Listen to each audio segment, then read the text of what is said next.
Hello, I'm Griff. What's going on, everybody? Let's get into it to start off with. This is the strangest gig that I've ever done in my life. If everybody wants to know, I'm in the studio apparently. I've had a really strange journey to get down here. I'm from the Midlands. Like, you can find us attached to the M1. We've got 1.5 cathedrals, 1 working police station. We've just got the ground back off the bailiffs. You know, Coventry. But this, where I am right about now, is really strange. And I've done some strange gigs. I was in Cornwall last week and I nearly got seduced by 3 witches. And then on my way back, I got lost in Herefordshire. So I found a gig and they thought it was Idris Elba. So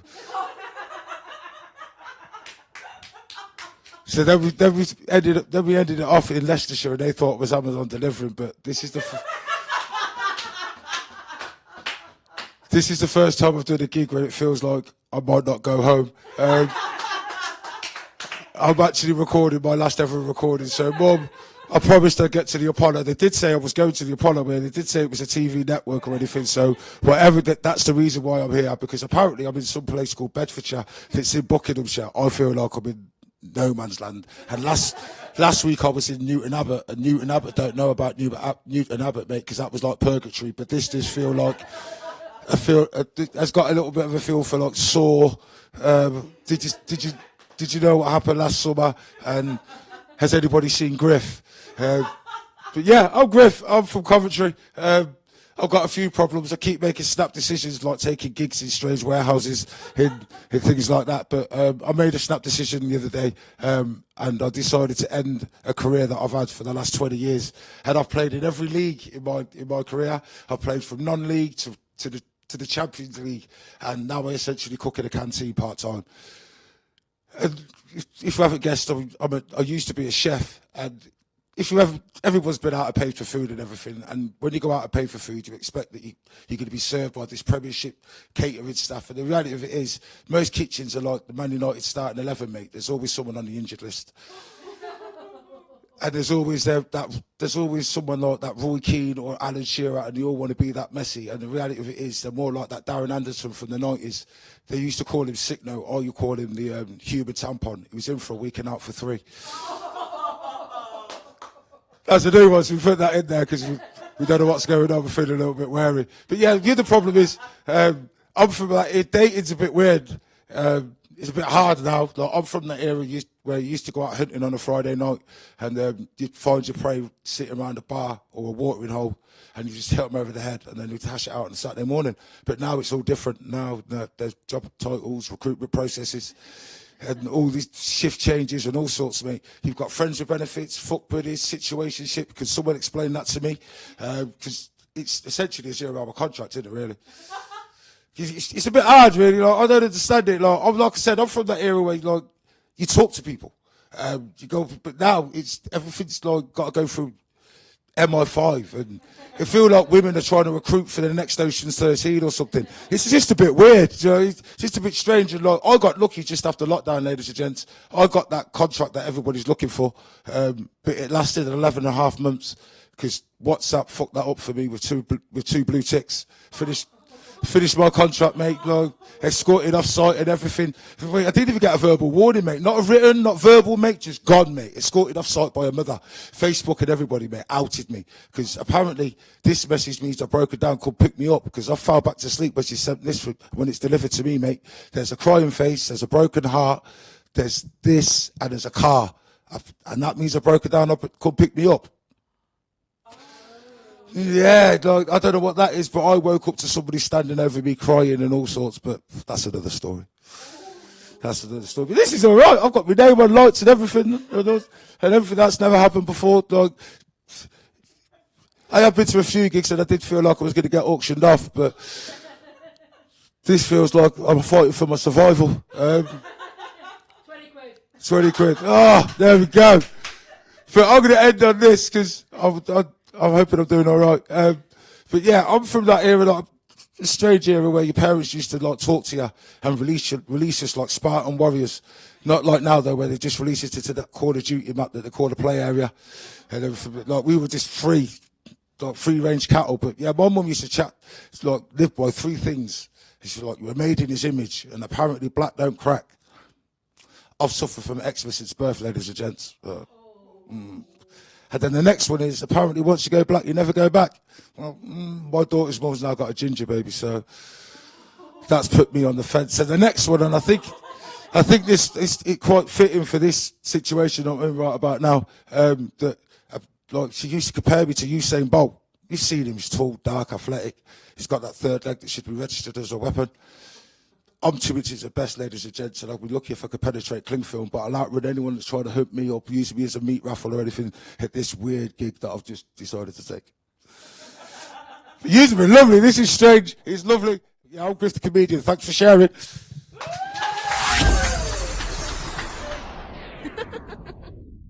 Well, that was a lovely set. Thank you so much for coming so. and sharing your wonderful talent. Now, how long have you been on the comedy circuit? About 6 years now.